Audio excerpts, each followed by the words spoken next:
인사하겠습니다. 말씀과 기도로 하나님과 사람 앞에 거룩해집시다. 아멘. 오늘은 종료주일입니다. 아마 많은 이스라엘 백성들이 예수님께서 입성하시는 것을, 예루살렘 성에 들어오시는 것을 환영하고 종려나무 가지를 흔들고 또 호산나 외치며 찬양했던 날입니다. 여러분, 그런데 이들이 이렇게 종려나무 가지를 흔들고 호산나 하나님을 찬양했지만 순식간에 그들이 어떻게 해요? 예수님을 십자가에 못 박으라 외치는 군중으로 돌변하게 되는 것을 우리가 알 수 있습니다. 그렇게 찬양하다가 그 마음이 어떻게 그렇게 쉽게 바뀌었을까? 그 이유는 뭐냐면 이들이 잘못된 기대를 가지고 있었다. 이들이 이렇게 환영했던 가장 큰 이유는 뭐냐면 예수님께서 로마의 앞장에서 해방시켜 주신 군사적인 지도자, 왕으로서 예수님을 환영한 것 아니겠습니까? 그런데 예수님이 이 땅 가운데 오시는 목적과 이유는 이 세상 사람들이 원하는 정치적인 것, 세상의 가치, 이것을 이루기 위해서 오신 것이 아니지 않습니까? 여러분, 그래서 우리가 진짜 예수님을 온전히 끝까지 믿고 따라가기 위해서는 어떻게 될까요? 우리의 기대가 분명해야 됩니다. 오늘 십자가의 능력에 대해서 우리가 함께 나누기를 원하는 거예요. 이 십자가의 능력이 무엇인지를 분명히 알지 못하면 마치 이 모였던 군중들과 같이 순식간에 자기 기대와 다르다고 떠나갈 수밖에 없는 것 아니겠습니까? 여러분, 지금 우리가 사순절 기간을 보내고 있습니다.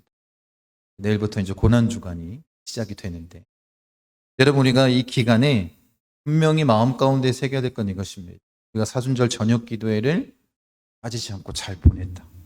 이런 성취감을 채우는 그런 시간이 아니라 내가 정말 하나님의 말씀 가운데 어떻게 서야 되는지, 또 그 십자가의 의미를 깨닫고 십자가의 능력을 분명히 알고 예수님처럼 내가 살아가기 위해서 결단해 나가는 이 영적 성숙의 계절이 되기를 원합니다. 여러분, 그래서 우리가 모여서 기도하고 부르짖고 간구하는 건 아니겠습니까? 근데 여러분들이 이 십자가의 능력에 대해서 분명히 알지 못한다면 누구와 똑같다라는 거예요?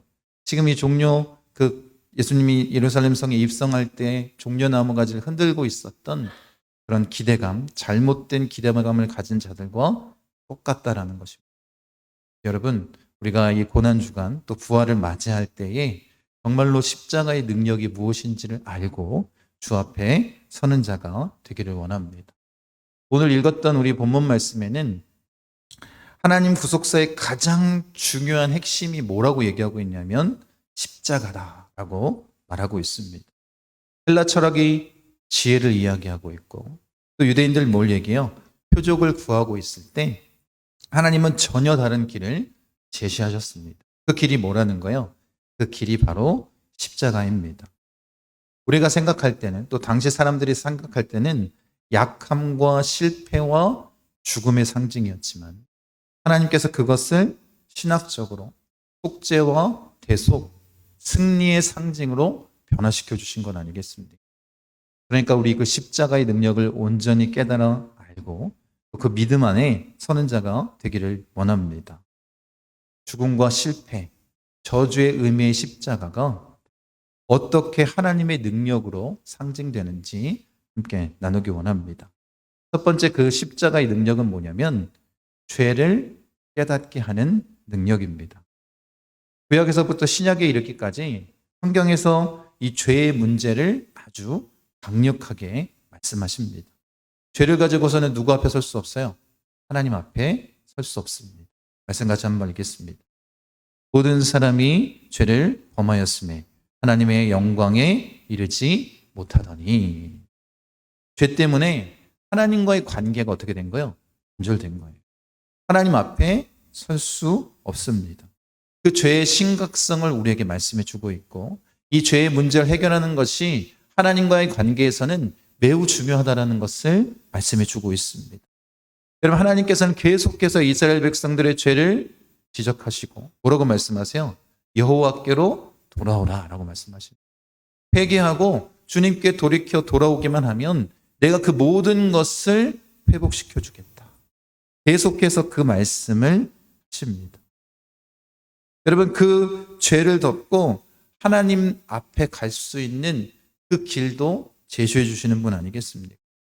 여러분, 그래서 에덴 동산에서 쫓겨날 때 아담과 하와에게 뭘 입혀서 보내주세요? 가죽옷을 입혀 보내주십니다. 여러분, 그렇게 가죽옷을 입힌 이유를 여러분이 잘 알지 않습니까? 단순히 의복을 제공한 것이 아니라 생명을 희생해서 뭐를 덮는다는 거예요?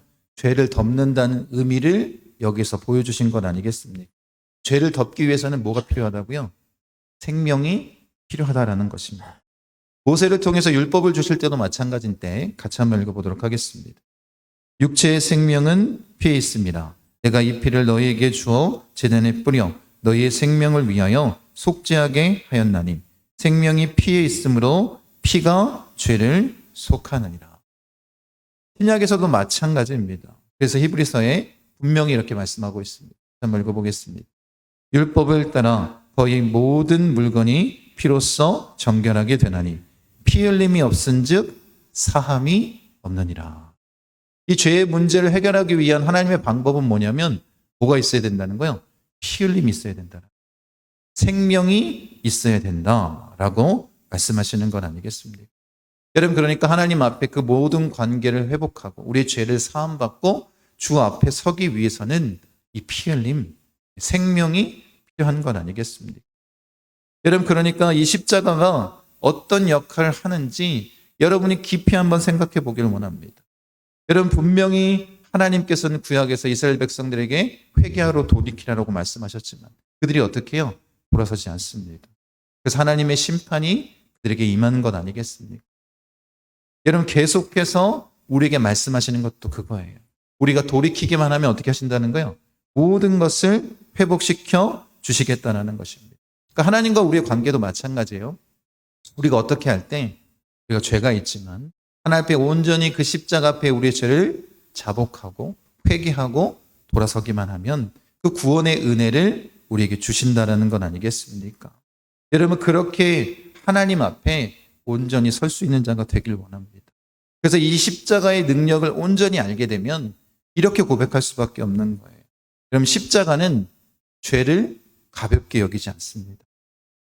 십자가를 제대로 바라보면 하나님께서 이 죄를 반드시 심판하시는 분이라는 것을 알게 되는 거예요. 그분의 공의는 거룩하고 무섭습니다. 이 죄의 문제에 대해서만 그렇습니다.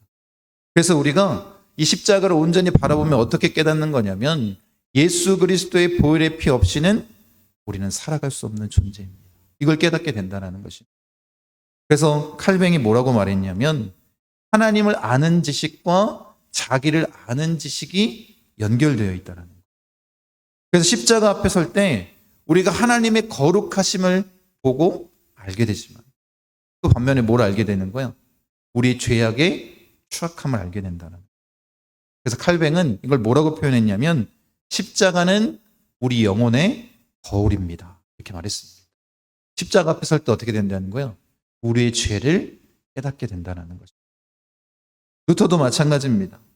십자가 앞에서 자기의 죄가 얼마나 크고 하나님의 은혜가 얼마나 더 크고 놀라운 것인지를 깨달아 알았을 때 이렇게 고백합니다.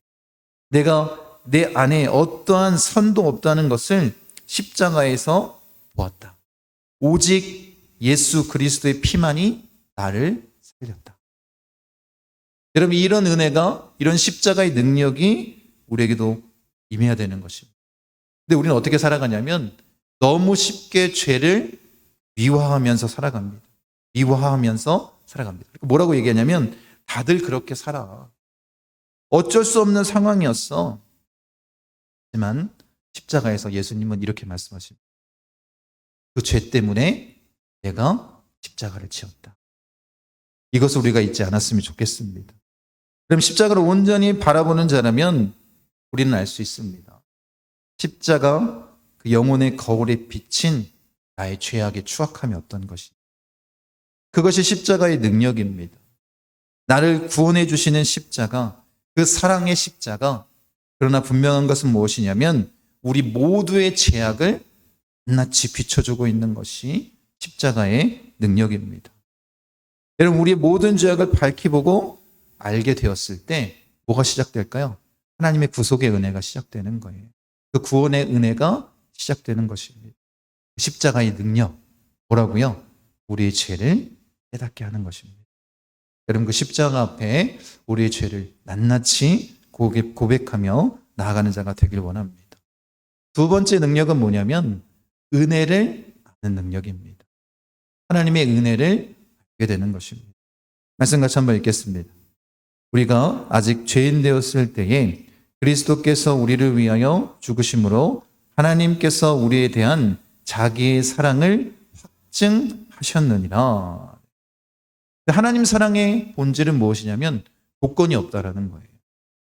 아직 죄인 되었을 때에, 아무 자격 없을 때에 그렇게 우리를 위해서 예수 그리스도를 죽게 하시는 것, 이것이 뭐라는 거예요? 전적인 하나님의 은혜다라고 말씀해 주시는 것입니다. 에베소서 말씀도 같이 한번 읽겠습니다. 너희는 그 은혜에 의하여 믿음으로 말미암아 구원을 받았으니 이것은 너희에게서 난 것이 아니요 하나님의 선물이라. 행위에서 난 것이 아니니 이는 누구든지 자랑하지 못하게 함이라. 행위로는 그 누구도 구원받을 수 없다는 거예요. 십자가의 은혜는 철저히 뭐라는 거예요? 하나님의 주권입니다. 하나님의 선물입니다. 그래서 십자가의 선자는 어떻게 하냐면 자격을 말하지 않는 거예요. 누구든지 어느 누구나 하나님께서 용서해 주시고 그렇게 구원의 은혜를 베풀어 주시는 건 아니겠습니까? 자격 없는 자를 구원하십니다. 이 은혜를 통해서 우리의 자존감을 회복시켜 주실 뿐만 아니라 우리의 삶의 중심이 내 노력에서 하나님의 은혜로 옮겨가게 한다는 것. 계속해서 말씀드렸죠. 우리의 신앙을 이 사순절에 어떻게 변화시켜야 된다고요? 중심의 삶에서 하나님 중심으로 바꿔야 된다. 내 노력에서 전적인 하나님의 은혜로 변화되었음을 우리가 깨달아야 된다는 것. 십자가의 능력은 뭐라고요? 그 하나님의 은혜를 아는 것입니다. 그럼 요한복음에 보면 가늠한 여인을 예수님께로 끌고 옵니다. 그 여인의 모습이 어땠는지를 한번 상상해 보십시오. 어쩌면 모든 사람들 앞에 자신의 옷도 발가벗겨져 있었을지도 모르겠습니다. 비참함과 수치심과 그런 마음이 가득했지 않겠습니까? 모든 사람들이 어떻게 해요? 그 여인, 발가벗겨진 여인을 아마 쳐다보고 있었을 것입니다. 근데 예수님은 어떻게 하시냐면 그 여인과 눈 마주친 것이 아니라 땅에 앉아 글을 쓰시기 시작합니다. 그리고 나서 일어나셔서 뭐라고 말씀하세요? 죄 없는 자가 먼저 돌로 치라. 한 사람씩 다 떠나가기 시작합니다. 예수님이 그 여인에게 분명히 말씀하십니다. 나도 정죄하지 않게. 그런데 뭐 하지 말라는 거예요? 다시 죄를 범하지 말라. 이 말씀을 하신 것은 이 여인이 그 죄에 대한 회개를 분명히 했기 때문에 주님이 이렇게 말씀하신 건 아니겠습니까? 성 어거스틴은 이 장면을 보면서 이렇게 표현했다고 합니다. M이 M을 만나는 순간. 같은 어입니다. 첫 번째 M은 뭐냐면 미세리아, 비참함을 뜻합니다. 두 번째 M은 미세리코르티아라는 단어로 자비라는 뜻입니다. 비참함이, 이 여인의 비참함이 뭘 만난 거예요? 예수님의 자비를 만난 거예요. 그래야 회복될 수 있는 건 아니겠습니까? 이 여인이 죄사함을 받고 그 은혜를 온전히 깨닫게 되었을 것입니다. 그러니까 이 십자가의 능력은 무엇이냐면 우리의 M, 이 비참함이 뭘 만나는 거예요? 예수님의 M, 그 은혜와 자비를 만나는 거예요. 우리 마음의 상처가, 비난이, 정서적 아픔이, 육신의 연약함이, 모든 고통들이 뭘 만난다는 거예요? 예수님의 은혜를 만날 때 치유되고 회복되는 것입니다. 그러니 십자가를 온전히 경험한 자들은 이 은혜를 알게 하시는 능력을 믿을 수밖에 없는 것 아니겠습니까? 십자가는 뭐라고요? 하나님의 그 은혜를 알게 하는 그런 능력을 갖고 있습니다. 여러분에게 도전하고 싶습니다. 여러분들은 십자가의 은혜를 집니까? 그 은혜 아래 거하십니까? 여러분들을 이 자리에 누가 서게 하신 것입니까? 여러분들의 노력으로 찾아온 것이 아니라 이것은 다 하나님의 전적인 은혜입니다. 여러분, 우리가 지금 부활을 기다리면서 사순절을 보내고 이제 한 주간 고난 주간을 보내게 됩니다. 근데 여러분, 정말로 여러분이 그 십자가의 은혜를 누리고 알고 있다면 어떻게 해야 될까요? 정말 주 앞에 그 말씀에 분명하게 서는 자가 되기를 원합니다. 내 노력적인 삶을 살았던 여러분의 삶, 내 중심의 삶을 살았던 여러분의 삶을 뭐로 바꾸자고요? 하나님 중심의 삶으로, 그 은혜 아래 거하는 삶으로 변화시키는 자가 되기를 원합니다. 그래서 이 기간에 우린 더 영적으로 성숙해야 되는 것 아니겠습니까? 이것이 그 십자가의 은혜를 아는 자들이 마땅히 행할 길이라는 것입니다. 세 번째는 뭐냐면 축복을 확신하는 능력입니다. 로마서 말씀 같이 한번 읽겠습니다. 자기 아들을 아끼지 아니하시고 우리 모든 사람을 위하여 내주시니가 어찌 그 아들과 함께 모든 것을 우리에게 주시지 아니하겠느냐. 모든 것을 우리에게 주신다라는 것. 독생자 예수 그리스도 우리에게 주셨는데 그 외에 모든 것도 우리에게 주시지 않겠느냐. 그분이 뭐 하신다라는 거예요? 우리를 축복하신다. 십자가의 능력은 하나님께서 우리에게 축복하신다는 확신을 우리로 하여금 갖게 한다는 것입니다. 바울은 십자가가 단지 과거의 죄 용서로 끝나는 것이 아니라 우리 미래에 또 지금 하나님께서 공급하시는 보호와 은혜와 축복에 대해서 말하고 있는 거예요. 그 확증, 그 확신. 여러분, 십자가는 하나님의 최고의 선물입니다. 독생자 아들까지 우리에게 주셨는데 더 많은 것을 우리에게 주시지 않게. 그런 확신이 우리에게 있는 건 아니겠습니까? 여러분, 그래서 예수님도 좋으신 아버지께서 뭘 주신 거예요? 주신다고 말씀하세요. 가장 좋은 성령을 너에게 선물로 주시지 않게. 이렇게 말씀하십니다. 이 십자가는 하나님께서 우리에게 축복하실 것이라는 확신을 가지고 우리가 나아갈 수 있게 만드는 것 아니겠습니까? 이런 확신이 우리에게 있어야 되는 것입니다. 그러니 모든 것을 온전히 믿고 확신하는 자들에게는 그 어떤 것도 우리에게 부족하지 않다는 확신이 있는 거예요. 여러분이 십자가의 은혜를 온전히 경험했으면 지금 여러분의 삶에 자족할 수밖에 없는 것 아니겠습니까? 여러분, 그런 삶을 살았다는 사람이 누구냐면 바울입니다. 누구보다도 이 십자가를 통해 하나님의 은혜, 그 축복의 확신이 그에게 있었습니다.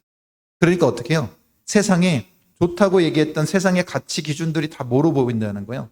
배설물로 보인다는 거예요. 그리고 가장 고상한 예수 그리스도를 얻고 이렇게 말하고 있는 겁니다. 그 십자가를 통해서 자신이 어떤 축복을 받고 있는지 확신이 있기에 이렇게 선포할 수 있는 것 아니겠습니까? 그래서 바울이 우리에게 이렇게 말하고 있습니다. 같이 한번 읽어보도록 하겠습니다. 내가 궁핍함으로 말하는 것이 아니니라. 어떠한 형편이든지 나는 자족하기를 배웠노니 나는 비천에 처할 줄도 알고 풍부에 처할 줄도 알아. 모든 일 곧 배고픔과 풍부와 궁핍에도 처할 줄 아는 일체의 비결을 배웠노라. 내게 능력 주시는 자 안에서 내가 모든 것을 할 수 있느니라. 내게 능력 주시는 자 안에서 내가 모든 것을 할 수 있느니라. 여러분, 이 의미는 뭐냐면 내가 어떠한 상황에 처한다 할지라도 뭐 할 수 있다는 거예요? 자족할 수 있다는 거예요. 그것을 다 감당할 수 있는 능력이 나에게 있다는 것입니다. 그 능력이 어떻게 생긴 거예요? 이 십자가를 통해서 하나님께서 나를 축복하실 것이라는 확신이 바울에게 있기 때문입니다. 여러분, 정말 십자가를 온전히 경험했으면 우리에게도 이런 확신이 있어야 되는 건 아니겠습니까? 우리의 가장 좋은 것을 주시는 하나님, 그분을 믿는 것입니다. 그것이 십자가의 능력 아니겠습니까? 여러분, 이런 확신이 드는 이유는 다른 것이 아니라 우리가 지난주에 나눴던 것처럼 뭘 알았기 때문이에요. 그 십자가를 통해서 하나님의 사랑을 온전히 알았기 때문에, 하나님이 어떤 분이신지를 알았기 때문입니다.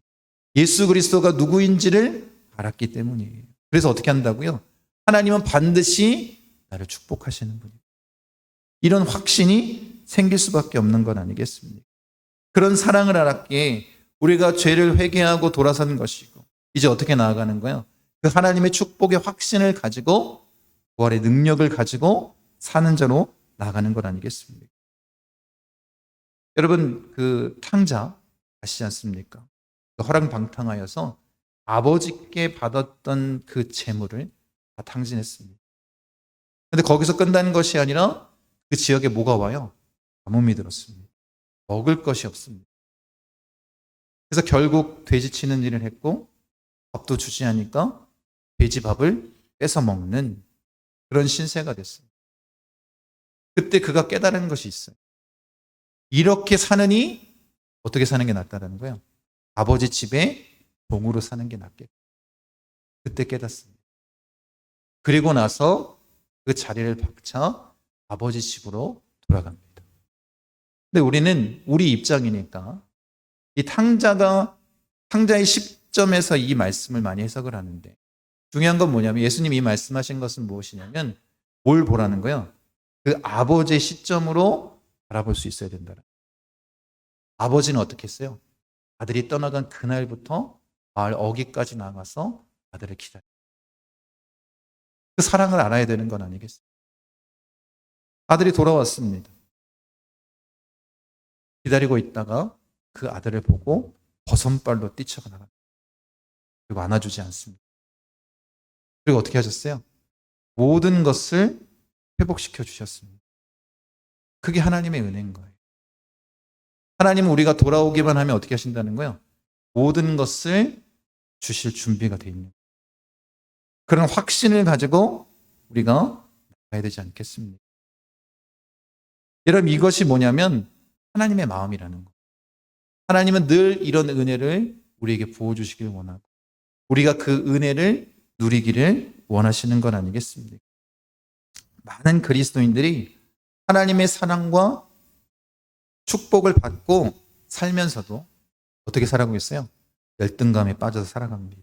좌절감과 낙심에 사로잡혀서 살아갑니다. 그 이유가 뭐냐면 다른 것이 아니에요. 죄 용서와 구원에 대해서는 믿지만 이 십자가의 능력, 아까 전에 죄를 깨닫게 하고 또 그 구원의 은혜를 베풀어주는 능력은 믿지만 뭘 믿지 못하는 거예요? 축복의 믿음은 갖지 못하고 사는 거예요. 그러니까 항상 열등감에 살아가고 좌절과 낙심에 빠져 살아갑니다. 분명히 알아야 될 건 이거예요. 여러분이 축복의 확신을 가질 때 그 믿음은 능력이 되고 기적이 되는 거예요.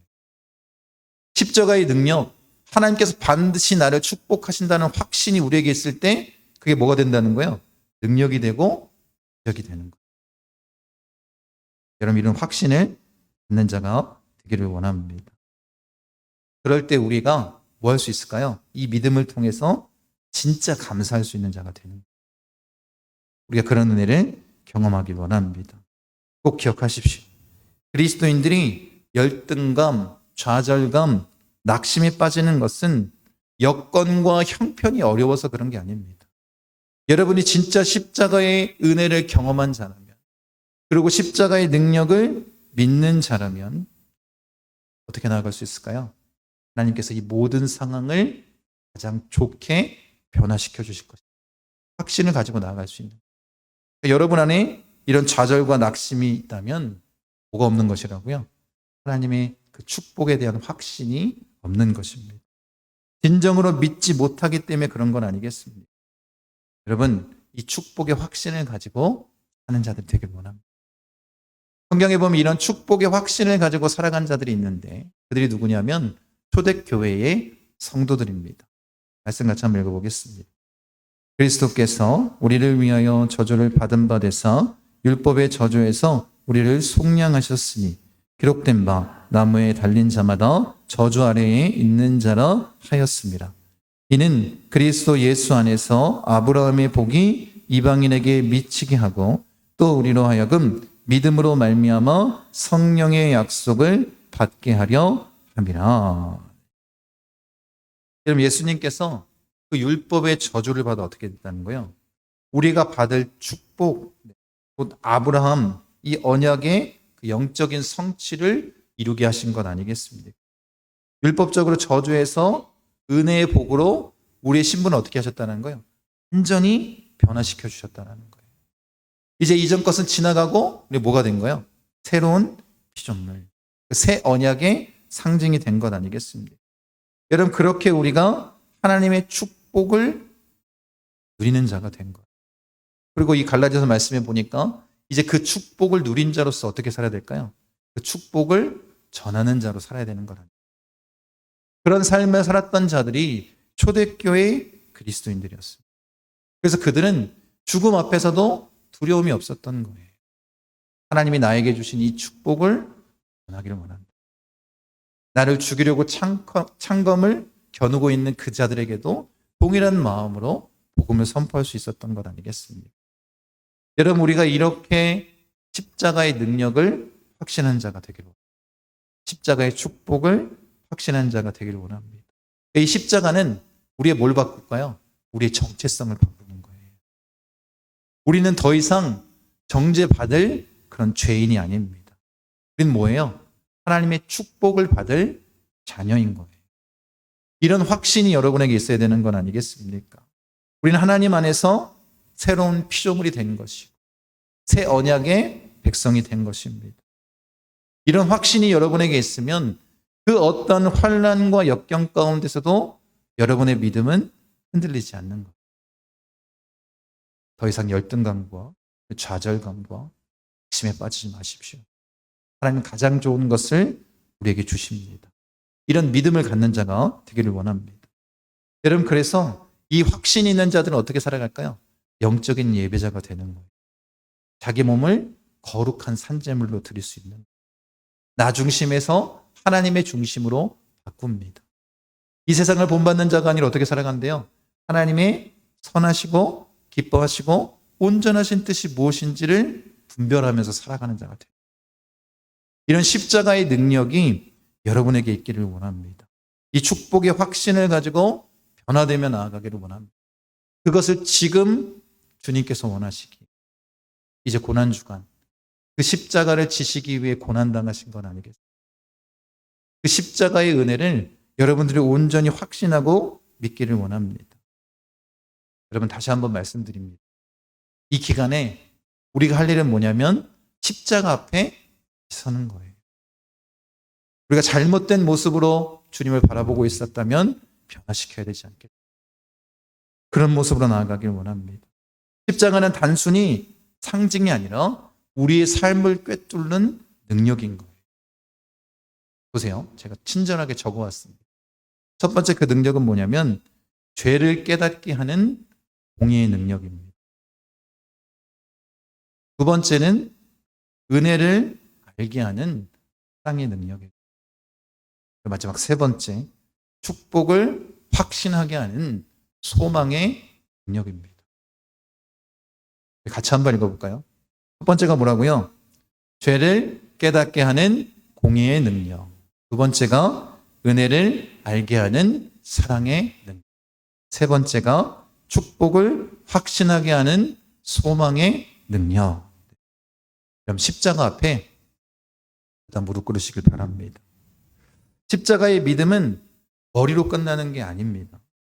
가슴을 찌르고 무릎을 꿇게 하는 거예요. 십자가는 우리의 신앙의 시작이자 결말, 끝입니다. 십자가를 통해서 우리의 삶이 바뀌길 원합니다. 여러분의 삶이 바뀌길 원합니다. 이전과 같이 신앙생활 하지 않기를 원합니다. 십자가의 능력을 확신하는 자가 되길 원합니다. 여러분 그 십자가 앞에서 우리가 죄인임을 고백하길 원합니다.